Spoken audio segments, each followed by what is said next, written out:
Ladies and gents, prepare for hilarity as we embark on a wild tale from the walk-in clinic, where one nurse and a dashing doctor take on a monstrous wave of maternal entitlement, and you won't believe the twist ending. But before I get started, don't forget to like and subscribe as it helps the channel out a lot. Alrighty, let's dive in. I am an RN. A few years ago, I was working at a walk-in clinic in the middle of downtown in a large Canadian city. Now, as a walk-in clinic nurse, I am used to a lot of entitlement from patients. Those who believe that they can jump the line of other people who have been waiting for 5 hours to see the doctor simply because their symptoms are more important. Those that don't understand that when we say we have closed registration early in order to be able to close at our official time of 9:30 p.m. because they can't be seen even if it is only 8 p.m. when they come in. Those that have become verbally, physically, and sexually abusive towards me if they don't get their way, etc. A lot of the doctors that worked with me seemed to have a lot when faced with patients' ire. So if I told the patients that they couldn't be seen due to the clinic policy of wanting its employees to actually get sleep before having to come back to work the next morning, they would attempt to go around me and appeal to the doctor who would inevitably cave. This angered me on a lot of levels. Firstly, these doctors were simply rewarding this disgustingly selfish behavior by capitulating. Secondly, they were lending credence to the belief that a lot of patients had, that I was a mere subordinate to the doctor and not my own autonomous practitioner. Thirdly, I was nurse manager of this clinic. The doctors were on call at the behest of the clinic and as such did not technically have authority upon our hours as nursing staff and receptionists. Fourthly, we are supposed to act as a united team. So one particularly trying night, a lady came in with her toddler child. She came in at around 8:45 and we still had another 2 hours of people waiting to be seen. We had closed registration at 6 p.m. and were not accepting any new patients. I am in the back of the clinic performing a wound cleaning when the receptionist calls me and asks me to come up front as there is an aggressive patient demanding their child to be seen. So I head out to the front. The lady is standing at the desk, arms folded, snapping at her child to sit still. I glance at the child who is sitting on a chair, swinging their legs and babbling away happily to anyone who will listen. Eyes bright, smiling, laughing. Doesn't look unwell, I think to myself as a cursory assessment. As soon as the lady sees me with my stethoscope, she launches her tirade. Doctor, my child is extremely unwell. She has asthma and can barely breathe. She needs to be seen immediately. I glance deadpan back at the child who is singing loudly to herself. I look back to the lady. She doesn't seem to be in distress, ma'am. The lady tenses up and stares at me as though I am a complete freaking moron. Well, where the hell did you go to medical school? She inquires with the auditory level of banshee. Kids show very differently than adults when they can't breathe. What are you, 12? I walk over to the child and place my hand gently on her back. I count her respirations as she falls quiet under my touch and I observe her scapulae as they expand and contract, indicating full chest expansion. I listen to the smooth sounds of her inspiration and expiration audible even without a stethoscope. I observe the moistness of her conjunctivae as she rubs her eyes, and I see the glistening wetness of her tongue as she licks her lips. She's well hydrated.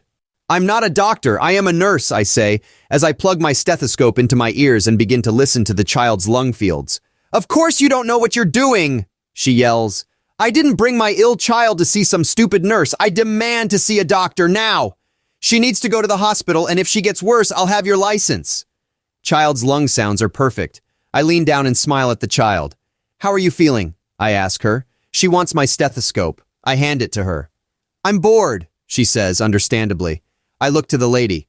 Registration closed some time ago because, as you can see, we have many patients to see and will end up being here past closing. I'm afraid that we cannot see your child today.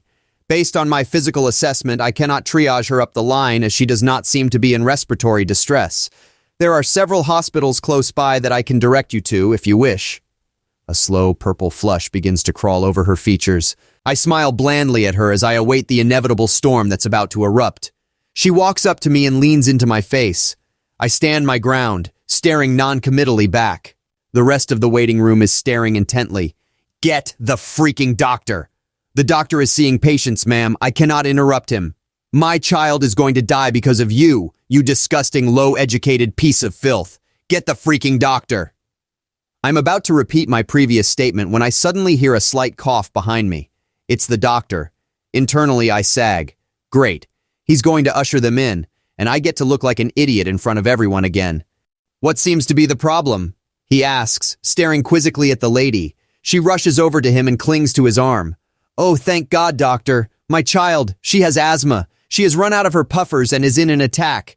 This, nurse refused to let her see you." The doctor stands there, resolute, and disentangles his arm from her vice grip. He takes a cursory glance at the child who has begun delightedly listening to her own stomach with my stethoscope. He then walks over to me. Now this is a doctor whom I have not met before tonight. I prepare for the worst. "Nurse, I assumed you performed triage?" I nod. "Yes," I say. "I do not see any evidence of respiratory distress." "Lung sounds?" "Non-adventitious," I say. Fancy way of saying clear. "Mucous membranes?" Fancy way of asking about hydration status. "Pink, moist." "Capillary refill?" Fancy way of asking about blood flow. "Immediate." The doctor turns towards the lady, and this is when I realize that he has been watching this entire exchange from the beginning. "I am calling you an ambulance." The lady blinks. "What? Why?" "You said that she needed to go to the hospital. If that is what you think, you know your child better than I do. I'd rather be safe than sorry." The lady looks nonplussed. But, the nurse said that she isn't in distress." The doctor smiles humorlessly. "What, this nurse right here? The one you were accusing of negligence and lack of knowledge? I trust this nurse's assessments. She has been very perceptive and professional for the long night that I've had the fortune to work with her. However, she, like myself, cannot know the intricacies of your child's history. It would be negligence indeed if we were to dismiss your concerns as a parent. Nurse, please call the ambulance." Unable to keep the massive grin off of my face, I walk to the phone. The lady is trying to argue with the doctor who is walking away. "Best of luck to you, ma'am.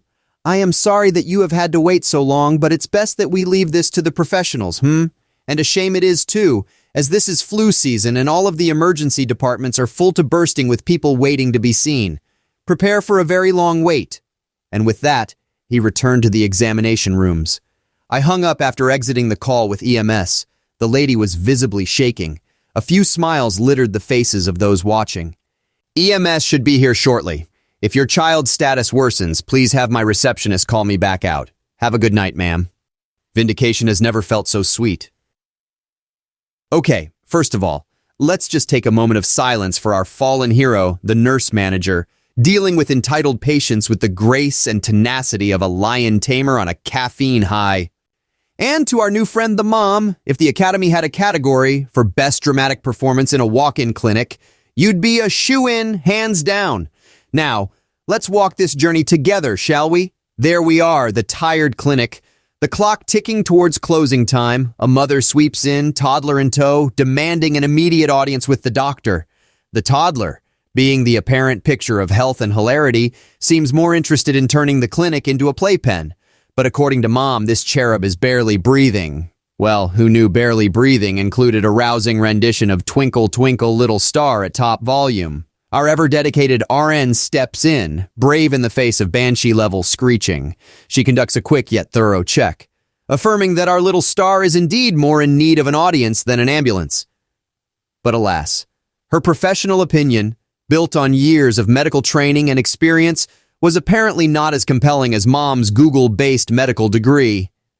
Enter the doctor, our unexpected hero. The tension's mounting. Everyone's waiting to see if he'll cave to the pressure. Surprise, surprise, he doesn't just stand his ground, he calls for an ambulance. If looks could kill, the mother would have spontaneously combusted right there. That's going to be a hefty bill for Karen.